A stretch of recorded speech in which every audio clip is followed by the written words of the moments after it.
He's slamming the tech giant for backing California's proposed consumer protection bill, which would hold online marketplaces liable for defective products sold on their platform. CEO Josh Silverman calling the move an abuse of market power play, and Amazon taking bold steps to wipe out its competitors. Silverman joins us now in a CNBC exclusive interview for more. Josh, I know this is a big deal because you never speak out publicly against Amazon. Explain why you're calling them out for backing this legislation. Yeah, thanks for having me on. I think this is an important issue, and it's important to everyone in America. This is a wolf in sheep's clothing, which is designed to protect Amazon's market power and extend Amazon's market power, and it's dressed up to look like consumer protection.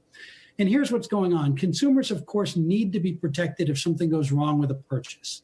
And there's a long history of law that says if you buy something from a retailer and something goes wrong, that retailer is strictly liable.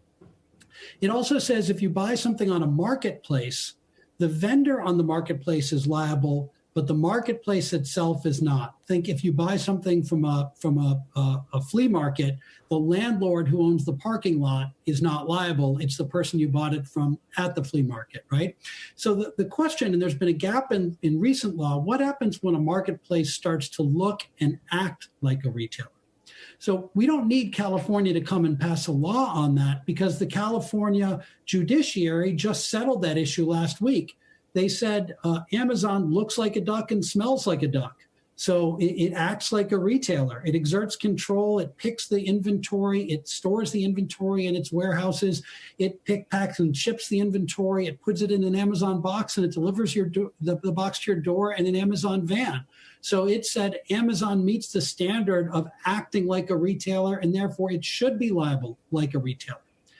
Amazon then has turned around and supported the bill in California to say, well, then every other online marketplace that's not acting like a retailer should be held strictly liable. So Craigslist or eBay or Amazon or Etsy should have liability.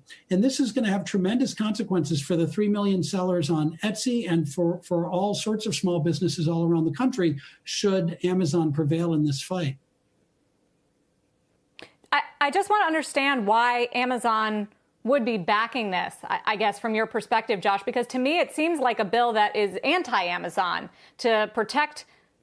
Amazon's been fighting these kind of bills for years, haven't they, to protect consumers against liability for defective goods and blaming it on the third-party sellers. Why all of a sudden are they backing it now? They have, and it's so cynical. So they lost this court case because the court found that they act like a retailer. So they're now strictly liable in the cases where they act like a retailer. And the court didn't find that they do it every time. The court set a standard for what are the tripping points.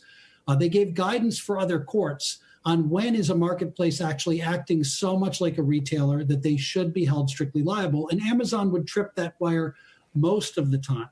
So Amazon then flipped and said, well, this is an inconvenience for us, but it would be a crushing burden for small businesses, for our competitors, for people like Craigslist or Etsy. And so they've now backed a law saying, since we have to do this because we act like a retailer, we want all online marketplaces to also be held liable, even if they don't act like a retailer. And the reason is that this is so complex that a smaller place, a marketplace like Etsy, which never touches the merchandise, which doesn't fulfill, which doesn't pick, pack, and ship, simply can't comply. So it's really an anti-competitive act from Amazon to consolidate their market power.